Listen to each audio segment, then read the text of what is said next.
all of us as leaders, as parents, we have found it very, very disappointing that the free basic education that came in Kenya during the reign of President Mwai Kibaki is now being annihilated by those who are in power now. And I want to address them specifically as an MP for Kiharu.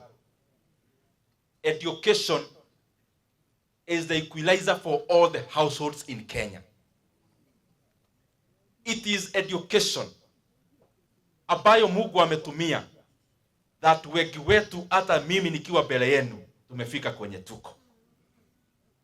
And we cannot allow that advantage we had to be discarded by those who do not know its worth.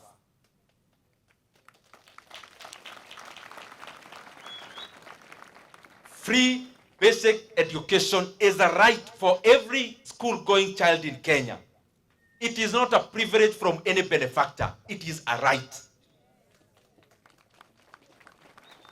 And it is education that polishes human capital, adds value to human beings and labor force, and helps the economies to grow. Indeed, even in many economic models, because that is my background, education and accumulation of knowledge is one of the factors that catapult economies forward.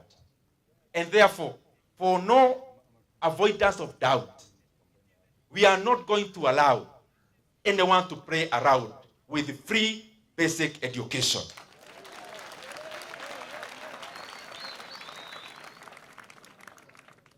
It is appalling to see people in the same government giving different conflicting statements around the same subject.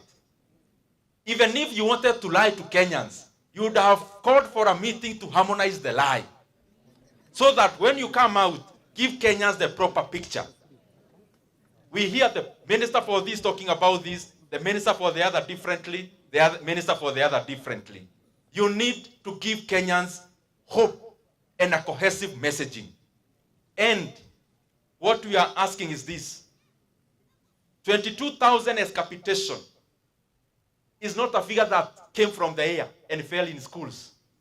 It was out of analysis done on the issues that capitation supports in a school. And therefore, we must not be discussing about whether to go down from 22,000. The discussion should be, since when 22,000 came about as capitation, there has been inflation.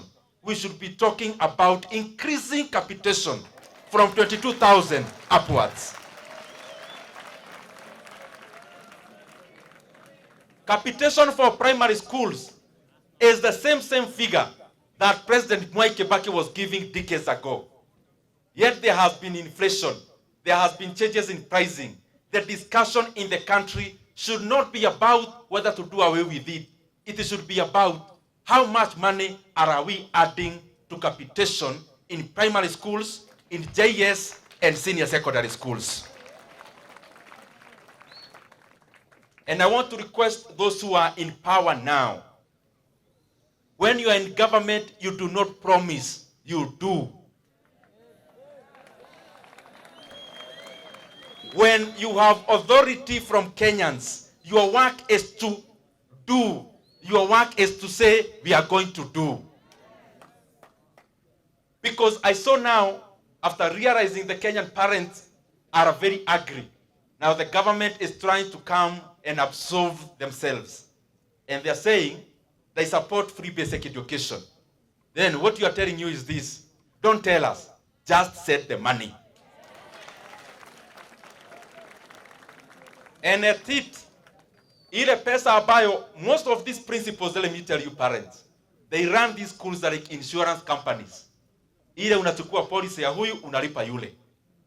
Majority of the schools in Kenya, and I'm saying so because I have interacted with many principals, and especially because of Kiharu Masomo Bora, have many debts owing to unremitted capitation that the government has not sent to the schools for the last several periods.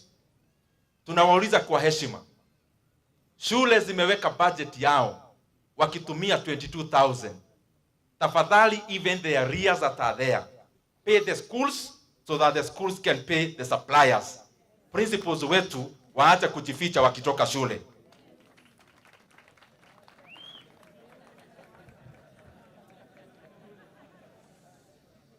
Na ya mwisho, when I'm here, I'm talking about President Kibaki's time, because it is the government, the executive, that shapes policy.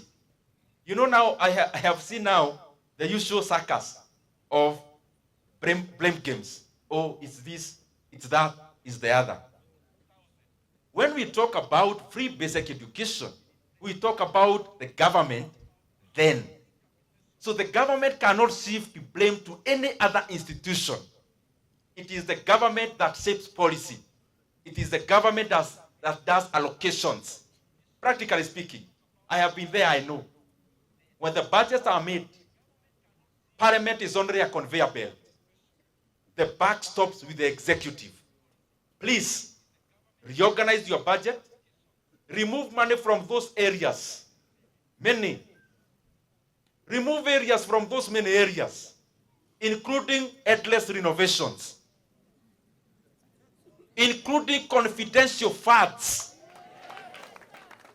Remove the money for political management, like the one we are seeing people spending every weekend.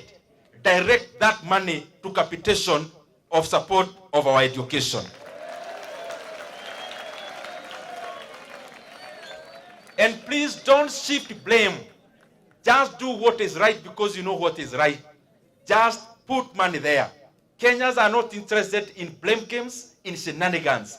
Kenyans are just interested in the children of Kenya getting quality education.